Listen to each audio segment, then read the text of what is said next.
Actualidad, espectáculos, negocios, deportes, todo en TV Radio Miami, la nueva televisión. Agustín Rangugli, un periodista sin libreto.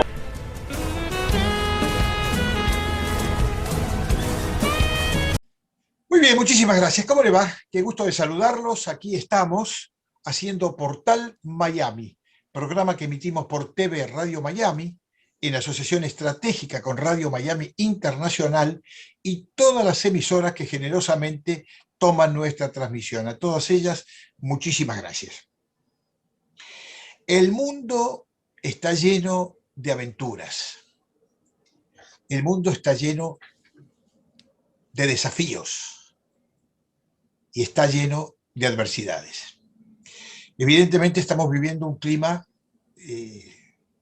insospechado para esta era, esta pandemia que nos ha inmovilizado, que nos ha torturado, a mucha gente le ha costado la vida y además ha afectado esa perspectiva de futuro que cada uno tenía. Le ha cambiado todo, le ha cambiado todo. Pero bueno, tenemos la gran oportunidad de tener fe en el futuro, creer en nosotros y fundamentalmente saber que tenemos un futuro mejor creyendo en Dios. Así que todo esto que estamos viviendo pasará, lamentando las pérdidas humanas que quedan en el camino, pero pasará, pasará. Esto que pretendo incorporar en esta introducción es la realidad que vivimos, pero la realidad que vivimos también tiene cosas muy positivas. Precisamente me acabo de enterar que uno de los periodistas más importantes del Perú, un común amigo, ya hemos tenido la suerte de conversar con él en otras oportunidades, un hombre que ha dedicado su tiempo a difundir ideas y hacer conocer la realidad de lo que nos pasa en nuestro ámbito y, por qué no, también en el mundo entero. Me estoy refiriendo a Rafael Romero. Él es columnista del periódico Expreso y acaba de recibir un nombramiento como embajador de la paz.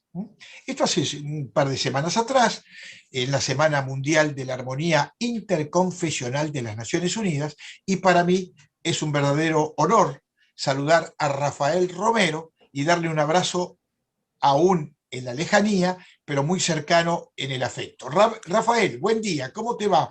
Un gusto de saludarte.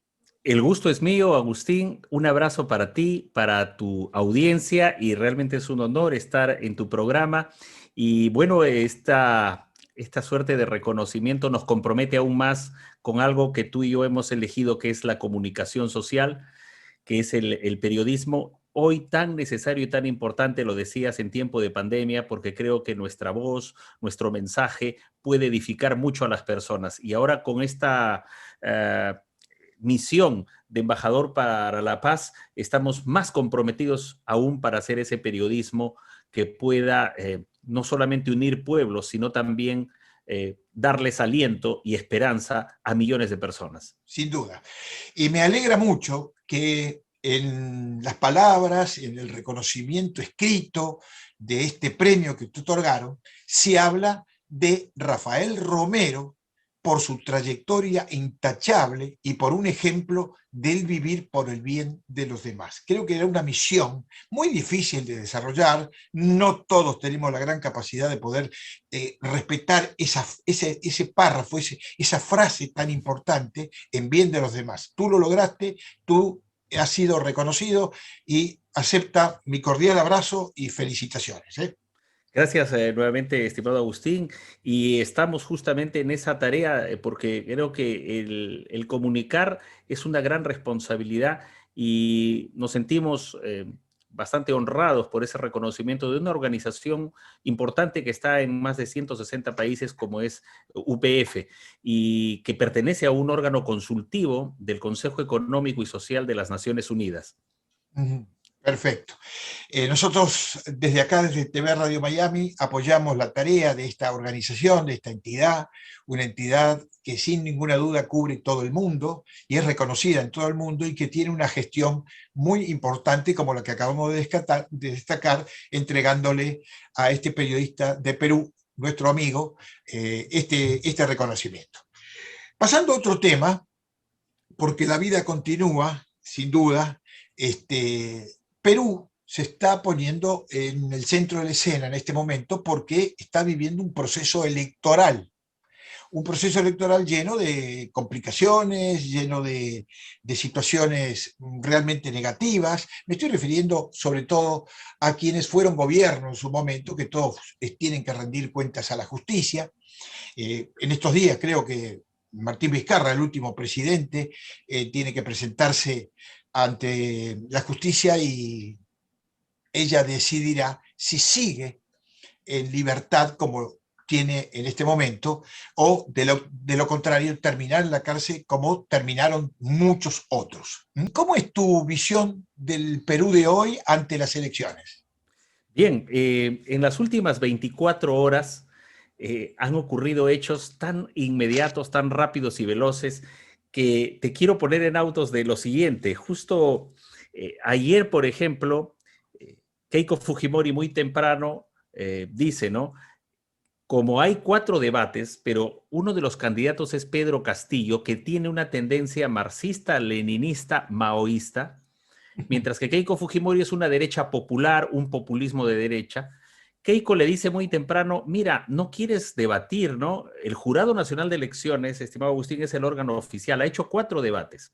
Uno de técnicos, el segundo de vicepresidentes y los 2 últimos de candidatos presidenciales. Pues bien, hasta ese momento Pedro Castillo no quería saber nada de debate. Entonces Keiko le dice, oiga, usted no quiere debatir, yo voy el domingo por la noche y debato con usted, porque usted sí quiere en Chota. Chota es una zona de más de casi 3.000 metros de altura en Cajamarca, cerca a la selva peruana, una parte muy bonita de los Andes, con unos paisajes extraordinarios, y bueno, es de Chota Pedro Castillo. Entonces él no respondía, pero después dice, de acuerdo, vamos a Chota, pero el sábado, no el domingo, el sábado a la 1. Y pasaron 2 horas y se enfermó y se internó en una clínica de Lima.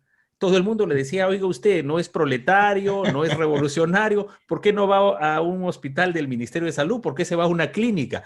Pues bien, pasaron unas horas y la gente pensaba, todos especulaban en las redes, de que no respondía ante Keiko, y Keiko quería que responda para el debate, y dice, no, está mal, especularon si tenía COVID, no tenía COVID. Lo que sucede, Agustín, es que él ha estado haciendo muchos mítines por día, y lógicamente le vino una faringitis, una amigdalitis, entonces eso ha sido tratado de inmediato, ya salió de la clínica, ahora ha dicho, sí voy a debatir. Esto se estaría produciendo este sábado a la 1 de la tarde, es decir, en poco tiempo. Entre los candidatos hasta uno se enfermó, entró a la clínica y salió. Ese es el trajín de las 24 horas cada día en Perú. ¿Por qué? Porque la situación de las elecciones ha puesto en tal emoción no solamente a los peruanos, sino también ya muchos bolivianos como Evo Morales hacen comentarios sobre Perú.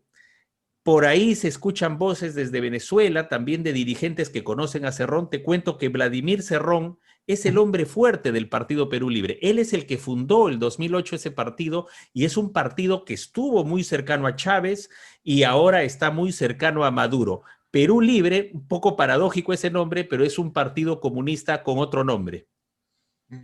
Pero Perú Libre en este momento puede destacarse que, si es verdad, que está en la cima del conteo popular de las posibilidades electorales. Así es, te doy una primicia. Justamente hace 1 hora ya se hizo público lo que anoche conocíamos en redacciones de los diarios. Tú sabes, el periodismo recibe ya de primera mano, pero mientras lo publica, mientras se hacen las cosas de edición, ya salió la encuesta de Datum. Datum es una de las 4 más importantes encuestadoras en Perú, y Datum ha arrojado 43% para Cerrón en preferencia de voto luego le sigue Keiko con 34%, y un 11% de voto en blanco, nulo, y gente que no iría a votar o viciado 11%. Quiere decir que está 43-34. Arriba, una ventaja que se ha cortado por parte de Pedro Castillo respecto de Keiko Fujimori, porque si recordamos, después del 11 de abril, que fue la primera vuelta, hubo unas encuestas que salieron ahí a las pocas horas, 48 horas después, y arrojaban un 41% en promedio para Pedro Castillo y un 21% para Keiko. O sea, había 20 puntos de diferencia, pero era la euforia de la primera vuelta, de alguien que no lo vio nadie por dónde iba a venir. Al Partido Perú Libre, un mes antes de las elecciones, nadie le daba ni 2%, y de un momento a otro resultó pasando a la segunda vuelta, al balotaje, ¿no? A esta segunda vuelta del 6 de junio. Esos 20%, esos 20 puntos se ha cortado, y hoy con esta encuestadora lo que ocurre es que Keiko ha crecido a una velocidad extraordinaria, y si estamos casi a 6 semanas de las elecciones, algunos analistas señalan que la subida de Keiko es consistente, mientras que la parada, el crecimiento se ha detenido de Pedro Castillo, y Keiko podría en unas semanas más ya estar muy cerca a Pedro Castillo. Pero mucho se pregunta si uno es peor que el otro. Sí, de Pedro Castillo se dice todo lo que vos describiste recién, y de Fujimori se sabe la historia también de los Fujimori. ¿Qué es lo mejor para Perú, si es que hay algo mejor para Perú? Así es. Esto ha generado una serie de polémicas y contradicciones, porque cada candidato tiene sus desventajas y sus cuestionamientos. Por ejemplo, el caso de Pedro Castillo es evidente que es un partido con ideas trasnochadas, retrógradas, el mismo ideario. El ideario es el documento de 77 páginas que hizo Vladimir Cerrón, fundador del Partido Perú Libre, secretario general. Él fue quien buscaba un candidato y encontró a un profesor de los Andes, radical, del sindicato de maestros, que es el SUTEP, de un sector CONARE. Este grupo es muy radical y muy clasista, muy combativo, es un sindicato típico del siglo pasado, y lo convoca y él acepta ser el candidato. Cerrón, en sus 77 páginas, señala en una de ellas que su partido es de izquierda provinciana, por tanto va a ir contra la izquierda de Lima, contra la izquierda limeña, la izquierda caviar, como se le llama, y que su izquierda provinciana es marxista-leninista, y que por tanto su respuesta es contra el neoliberalismo. Ese es el mensaje de Pedro Castillo. Pero Keiko tiene un plan de gobierno de 90 páginas, unas pocas más, unas 13 páginas más que la de Cerrón, pero un plan no se mide en número de páginas, sino de contenido. Y Keiko dice que va a reformar, va a fortalecer la economía social de mercado, o sea, dentro del neoliberalismo. Pero en teoría no hay ni comunismo puro, ni tampoco existe el neoliberalismo puro, siempre hay matices. Sin embargo, esos son los programas que ellos sostienen, pero ¿qué hay detrás de cada persona? En el caso de Keiko, ha aflorado nuevamente la dictadura, el golpe que dio su papá el 5 de abril del 92. La historia. Y ha salido el tema de derechos humanos, esterilizaciones forzadas, muertes extrajudiciales.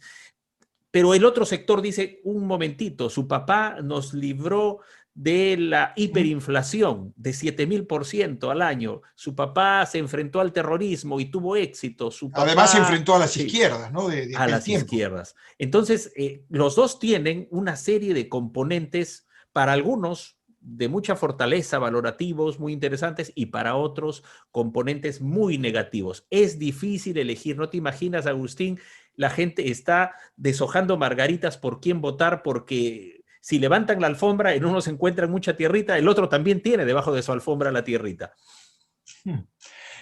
Ahora, la gente en general, tomando un concepto global, ¿no? No todo el mundo actúa igual, no todo el mundo piensa igual, no todo el mundo conoce o desconoce ciertas cosas del pasado del Perú. Pero globalmente, la gente tiene en la cabeza todavía los antecedentes de Fujimori, y tiene en la cabeza lo que, por ejemplo, pasa en Venezuela y otros países iguales, a consecuencia de las políticas que se llevan adelante en esos países. ¿Tiene esta idea el público, digamos, el elector peruano o no? Sí, por ejemplo, de los 20%, grosso modo, ¿Eh? obtenidos en primera vuelta por Pedro Castillo, todos sabemos que históricamente en el Perú un partido comunista o los partidos de la izquierda radical nunca han superado el 10%. Ese 20% que tiene es de un 10% de protesta. Yo creo que la situación económica en el país ha hecho que un 10% de peruanos diga voy por Perú Libre, porque es un partido nuevo, no se lo conoce mucho, porque tiene un lenguaje un poco radical. Entonces ha sido más que un voto ideológico, un voto de protesta. Pero debe haber un voto duro de unos 10% de sector radical de izquierda.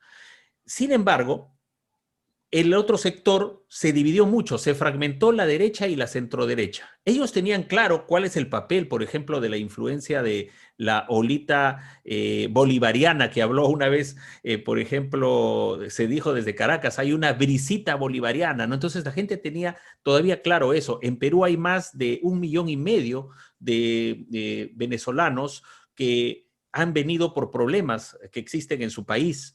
En Perú también se juega geopolíticamente muchas cosas. Si bien Perú no llega ni al 0,6% del Producto Bruto Interno Mundial como economía nacional, no tiene ninguna significación prácticamente en el tema, en el concierto global de naciones. Sin embargo, su lugar es estratégico para Bolivia y Evo Morales, que tiene ahí sus discípulos. En Ecuador no le fue bien a esta visita bolivariana, pero tienes también en América Latina, Chile muy cerca, con un sector muy ideologizado de izquierda que hace poco hizo protestas que han durado muchos meses. Sí. Entonces, se juegan muchas cosas geopolíticamente ahí en materia ideológica.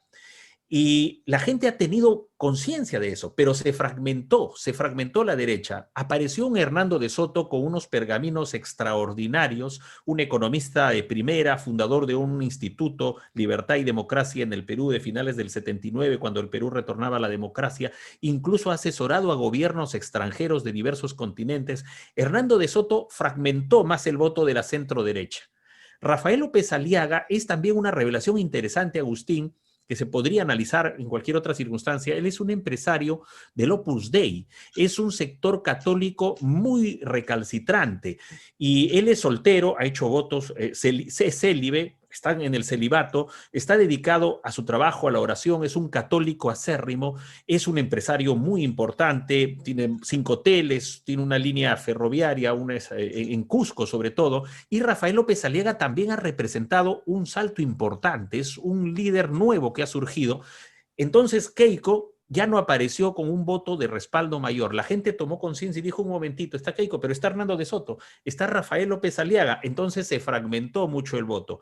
Incluso acá analistas dicen, si no hubiera estado Rafael López Aliaga, que ha tenido casi un 12%, si no 10%, a 11% y más decimales, igualmente un Hernando de Soto por ahí, entonces Keiko pudo haber ido con mejor performance hacia la primera vuelta. Pero la gente se ha dado cuenta ahora y dice, mira, la situación ahora se torna diferente porque Cerrón es el dueño del Partido Perú Libre y ha salido muy radical, está con convicciones muy firmes, sabe a dónde apuntan. Más bien un poco errático Pedro Castillo, porque la percepción de la gente, el empresariado, todos están analizando un momentito qué plantean ellos, estatizaciones, nacionalizaciones.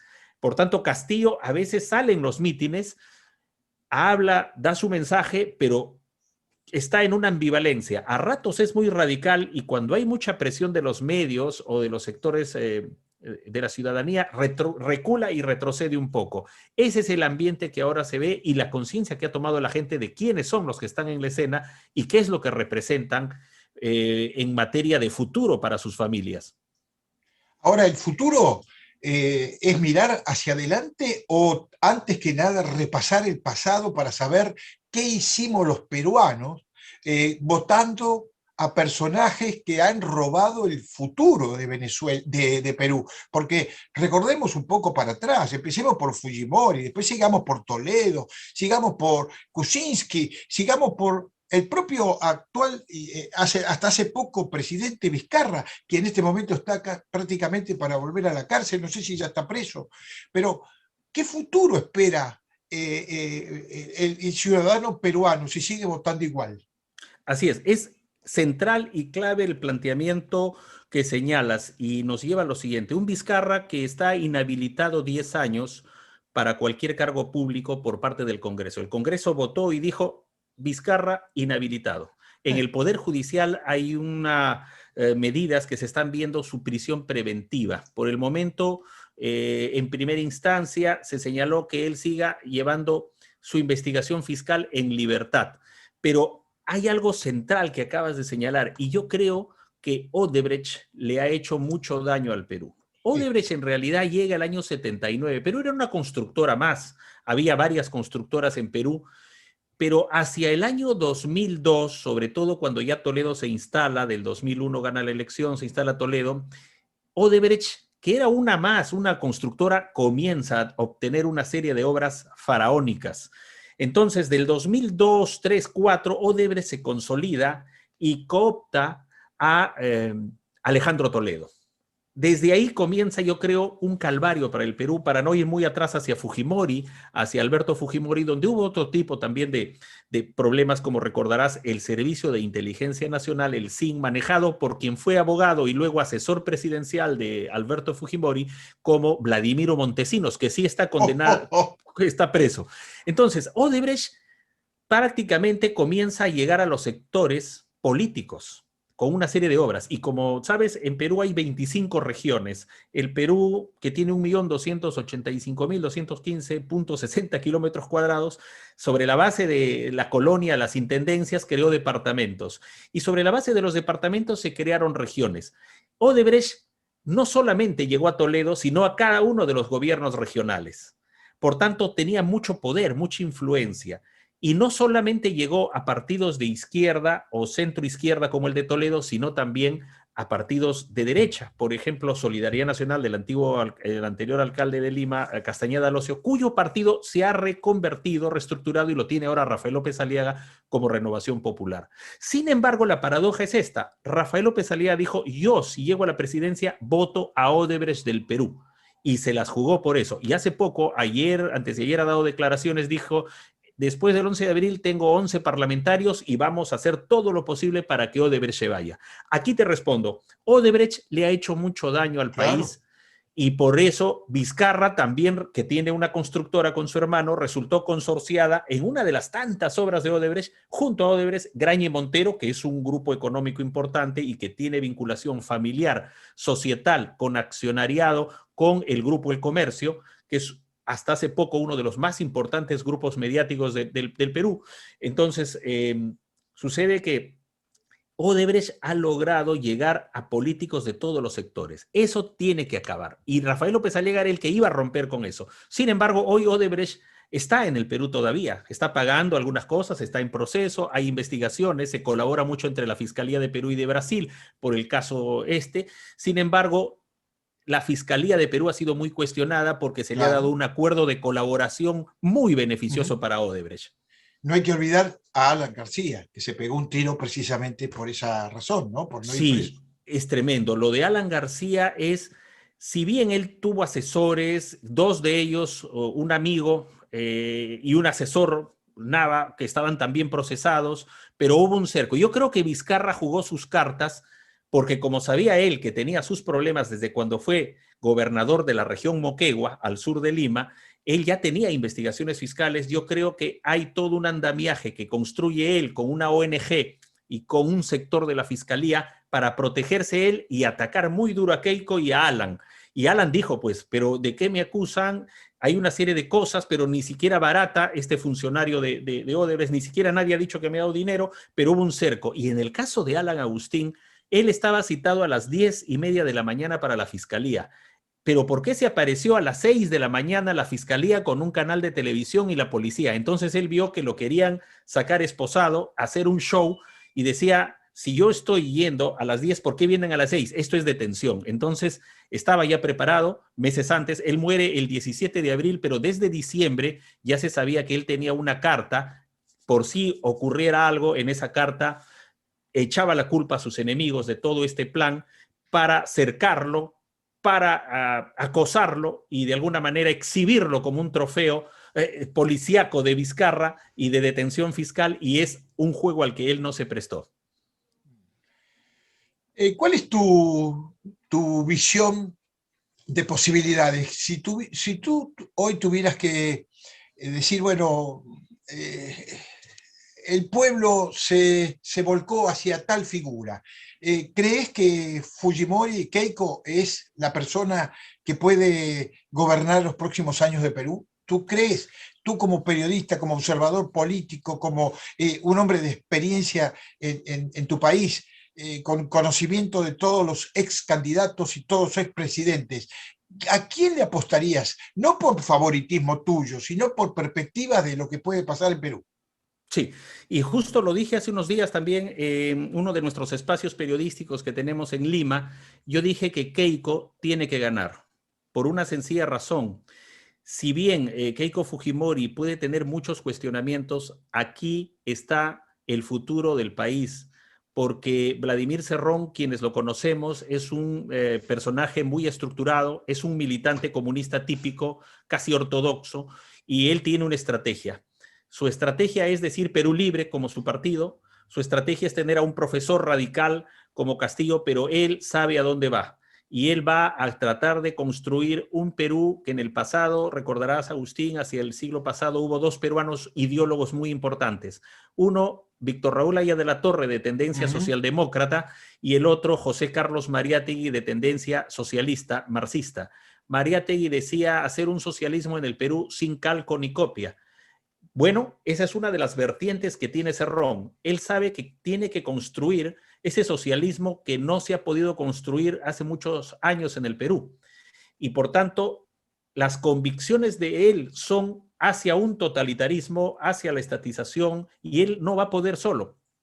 Y me preocupa lo siguiente, porque hay sectores de Bolivia, sectores de Venezuela, de Nicaragua y de Cuba que están apoyando a Vladimir Cerrón. Por tanto, en Perú se juega una suerte de tener ahí un gobierno socialista, y eso va a significar cortar libertades a la libertad de prensa, cortar libertades económicas, comenzar el control de precios. El dólar ya subió. Simplemente el juego de expectativas y percepciones en la economía son muy delicados, y al ver que se mantiene todavía arriba en las encuestas, eso ha generado temor en las economías, al margen de las cuestiones ideológicas. Es tema práctico, es pragmatismo. La gente, al ver, es como la inversión, se dice que es como un conejo, ante el menor ruido huye. Entonces se han paralizado inversiones. Medianos y grandes empresarios están en observación viendo qué es lo que va a pasar. Si todo esto nos va a traer a la larga inflación, carestía, escasez, yo creo que la opción de Keiko Fujimori, aunque no le guste a muchos, recuerda, Agustín, que hace unos días atrás Mario Vargas Llosa, premio Nobel de literatura, ha salido y ha dicho a votar por Keiko. Hasta su hijo Álvaro Vargas Llosa, que tuvo un libro con Plinio Apuleyo Mendoza y con Carlos Alberto Montaner, sacaron el libro El Manual del Perfecto Idiota Latinoamericano. Sí, me acuerdo. Que es tan crítico, Álvaro, con Keiko, con su papá, Claro. también ha dicho, vamos a votar por Keiko Fujimori. Yo creo que con Keiko, nos guste o no, y hay serios cuestionamientos a Keiko, creo que todavía el sistema democrático, por más imperfecto que sea, va a seguir siendo sistema democrático. O sea que confías en que Keiko va a respetar esa regla de juego y que en principio Perú va a ser un país Sí. democrático. Buscará desarrollar las tareas de trabajo, sobre todo en libertad, un país en libertad. ¿Cuáles son los puntos clave que está ofreciendo Keiko? Sí, Keiko Fujimori en su plan de gobierno postula reformar varios sistemas, pero dentro de la economía social de mercado. Ahí está el sistema de pensiones, reformar el tema financiero, reformar el tema de la inversión en puertos, en carreteras, mejorar la situación económica de los trabajadores, es decir, la situación laboral. Pero Keiko ha dicho algo también interesante, ¿no? Varias veces ha pedido perdón. Recordarás, Agustín, que esta es la tercera vez que postula a la presidencia. Sí. Y ha pedido perdón por las cosas que hizo su papá, por lo que ella muy joven no pudo hacer, porque fue como primera dama de la nación, muy chiquilla, apenas saliendo de la adolescencia. Entonces, ella ha señalado que va a respetar la democracia, que es lo fundamental. Pero hay una situación delicada y quiero dártela aquí desde tu programa, y es que así gane ella o gane Castillo, que lo veo muy difícil porque la gente como va, se escuchas el boca a boca, el radio Jeta, como se dice, el radio Bemba, la calle, y la gente ha comenzado a mirar más a Keiko. Además, ella ya puede viajar a todo el territorio porque estaba impedida por la fiscalía, una fiscalía que ha estado muy cercana a Vizcarra, ¿no? Entonces, ha comenzado a crecer. Pero ¿por qué la dificultad que encuentran ambos así ganen? Porque el Congreso va a estar muy fragmentado. Después del 11 de abril, la fotografía del Parlamento es que hay 10 partidos políticos, y eso es mucho, está muy fraccionado el Parlamento. No tiene ni mayoría Pedro Castillo, por más que ya se aseguraron sus 36 congresistas, y Keiko a 24, otro partido político, Acción Popular, baja a 13 y así sucesivamente van bajando. Es decir, no tienen mayoría, van a tener que consensuar. Tiene que haber mucho diálogo y Keiko es el ejecutivo si gana. Por tanto, va a tener que trabajar mucho con el Parlamento porque no tiene mayoría ella. Igualmente en el caso de Cerrón. Nadie controla el Parlamento. ¿Keiko Fujimori controla a sus hermanos? Ha habido ya un acercamiento con Kenji, hubo diferencias, como que dentro del Fujimorismo había tendencias, una de ellas la de Keiko y otra la de Kenji. Ellos estuvieron bastante separados hace unos años.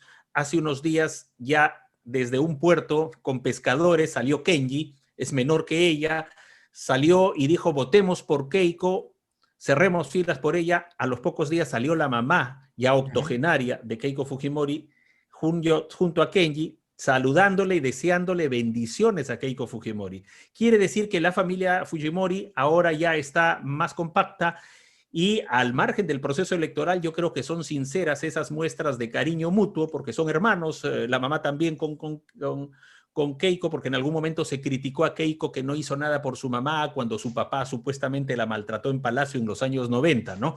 Entonces, eso se ha superado. Yo creo que ahora están apostando todos, incluso gente que era antifujimorista de algunos sectores de izquierda limeña, han optado por darle el respaldo a Keiko para cerrar filas frente a lo que ya se dice, más vale lo bueno por conocer, lo bueno, ¿no? Más vale lo malo por conocer que lo bueno por conocer, ¿no? Es decir, lo malo conocido que lo bueno por conocer, porque lo malo conocido puede ser el fujimorismo y lo bueno por conocer, y nadie va a correrse el riesgo, sería Cerrón y su candidato Castillo. ¿Tú crees que Keiko está capacitada para mantener la democracia y no caer fundamentalmente en todo lo que ha distinguido a Perú los últimos 50 años, que es la corrupción? Sí, yo creo que ella va a tener que cumplir las promesas que viene haciendo. Respetar las reglas de juego, respetar la democracia y establecer un deslinde claro con la corrupción. Algunos ven muchas dudas en ello, porque todavía dentro de su partido hay quienes pertenecen a la vieja guardia del fujimorismo que estuvieron con el padre. Son menos, pero son. Y después ella ha logrado juntar a algunos dirigentes de otros partidos que salieron cuestionados, pero que han llegado a su propio movimiento. Su vicepresidenta, justamente Patricia Juárez, ella viene de otro partido, de Solidaridad Nacional, que estuvo cuestionada, pero la cuestión es que ella deslinde muy claro con la situación de Odebrecht y con la situación de la corrupción en los años 90. Por supuesto que es muy difícil. Sin embargo, la ciudadanía tiene que estar expectante para que ella marque esa diferencia, sobre todo si quiere honrar, como lo ha dicho, el apellido de su padre. Es decir, si hubo cuestionamientos a su padre cuando fue presidente, hoy ella estaría en la intención, esperamos que lo logre, de limpiar el apellido de alguna manera y crear una situación tal en que el fujimorismo, con ella en la presidencia, sea voltear la tortilla de lo que se conoció en los años 90. Bien. Rafael, esperaremos los acontecimientos de los próximos días, esperemos que haya un buen camino de futuro para Perú, lo merece por su pueblo. Lamentablemente los dirigentes no han dado el pinet necesario para revertir esta caída vertiginosa. Yo recuerdo hace muchos años que escribí un artículo sobre el futuro de Perú y la economía en ese momento, y yo puse, es la Cenicienta, es el país principal de América Latina para mostrar el desarrollo de un país que de la nada estaba construyendo todo. Lamentablemente volvió a caer en este pozo tan hondo de la corrupción y de la ineficiencia de los gobiernos. Esperemos que en esta oportunidad el pueblo tenga la claridad para elegir lo mejor para el futuro de de Perú. Por lo tanto, te agradezco muchísimo todo esto, A ti, Agustín. esta descripción, Rafael, y vuelvo a felicitarte por embajador de la paz representando a América Latina, porque de alguna manera es un premio que representa a toda América Latina, y me siento involucrado y te aplaudo y te felicito. Así que adelante, sigue en este camino que Dios te ha puesto adelante. Viniendo de ti, estimado Agustín, para mí es un galardón por tu experiencia, tu labor, tu misión que realizas. Igualmente, gracias a ti, a tu equipo y a tu audiencia por estar en este momento en tu programa. Igualmente es recíproco, mis palabras serían las mismas. Un gran abrazo, te agradezco mucho estos minutos. Ya hasta una próxima oportunidad. Dios te bendiga. Hasta pronto. Gracias. Seguramente en los próximos días, después de las elecciones, tendremos la oportunidad de hablar con este periodista distinguido, un periodista absolutamente responsable de sus palabras y con una vertiente muy clara, ¿no? Lo mejor para Perú. Rafael Romero, embajador de la paz. Un orgullo para